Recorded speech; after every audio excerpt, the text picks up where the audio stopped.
గుంతకల్లు పట్టణంలో ఆటో డ్రైవర్లతో సేవలో కార్యక్రమంలో ఎమ్మెల్యే గుమ్మనూరు జయరాం పాల్గొన్నారు. ఖాకీ చొక్కా వేసుకుని భాషా సినిమాలో సూపర్ స్టార్ రజనీకాంత్ స్టైల్ను అనుకరించారు. సినీ నటుడు రజనీకాంత్లా డాన్స్ వేయాలనుందన్నారు జయరాం. నేను ఆటో వాడిని మనసున్న మంచివాడిని అంటూ పాట కూడా పాడారు.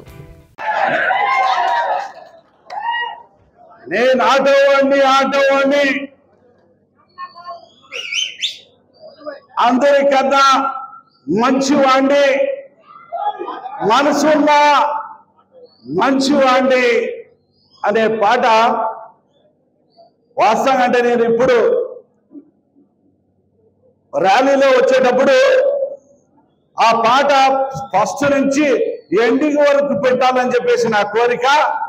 ఆ పాట పాడుతుంటే వాస్తవంగా అంటే ఆ రోజుల్లో రజనీకాంత్ ఎలా డ్యాన్స్ చేశాడో అలా డ్యాన్స్ చేయాలనే భావన ఈరోజు ఈ స్టైల్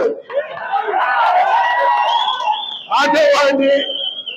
కాబట్టి భాష ఒక్కసారి చెప్పితే 100 సార్లు చెప్పినట్ల విధంగా మన ముఖ్యమంత్రి నారా చంద్రబాబు నాయుడు గారు మాటిస్తే మాట తప్పకుండా ఈరోజు మన ఆటో సోదరులకి 15,000 రూపాయలు ఇచ్చి పండుగగా జరుపుకున్న ఈరోజు వీళ్ళ అకౌంట్లో ఉంటే ఈ దిగిన ప్రభుత్వం ఇంకెక్కడుందని చెప్పి ఈ సందర్భంగా మనం చేసుకుంటున్నాం.